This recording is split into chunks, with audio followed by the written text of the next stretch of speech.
I'm going to teach you how to kick ass in your college classes by syllabus hacking. It's how I was able to work way less than my classmates, but still do really well in my engineering courses while I was at UCSB. 2 years ago over sunset beers, my buddy Ben asked me how I was able to do so well in my classes and live like a beach bum, because those things are usually mutually exclusive. Ben and I were catching up over beers on the beach again last week, and he told me that syllabus hacking changed the course of his academic career. He said I had to make this video because if my half-drunken explanation 2 years ago could make that much of an impact on his life, then it could really help other students. This one's for you, Ben. Let's get into it. So I'm probably not the first to discover this, but I had to discover it on my own, so I want to save you the trouble. The first thing that I would do for every class is apply Pareto's law to my syllabus. Pareto's law is sometimes called the 80-20 principle. It basically just means that 20% of your work is going to be worth 80% of the credit. What you're going to do is you're going to find that little section in the syllabus that's called grading, or that's just a breakdown of your grades. Usually there's like a final exam section, a quizzes section, a homework section, and you're just going to see what's worth the most.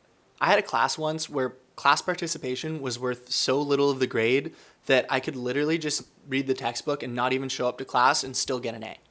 So when you do this, you can see what you really need to focus your energy on, so you don't actually have to go chasing every little detail of every assignment, and you can really just focus on, oh, do I just need to study for the final, or is the final only worth 10% of my grade and I really mostly need to focus on the homeworks? This saves you a lot of energy because you can kind of calculate your grade as you go along and in advance allocate your energy so you're not stressed out later. Now, sometimes you're going to get a really shitty syllabus that looks like this, where there are no shortcuts. I would just get more granular with it. I would apply the law of diminishing returns. So I would look at how many assignments were in the class, and then I would look at basically how much each individual question on the assignment was worth. And if one question was going to take me 3 days, I wasn't going to waste my energy on it for 0.2% of my final grade.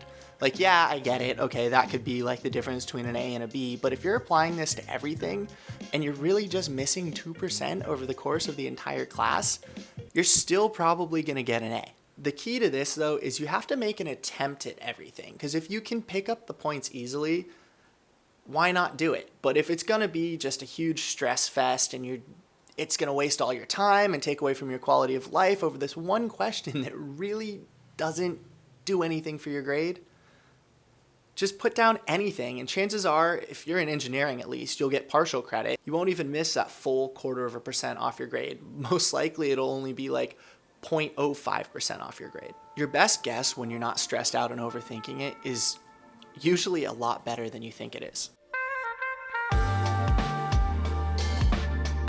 For me, at UCSB, life was just too good living by the beach and being so close to sailing and surfing and climbing. It was just too good for me to sit around and study for classes that ultimately don't make a difference in my job.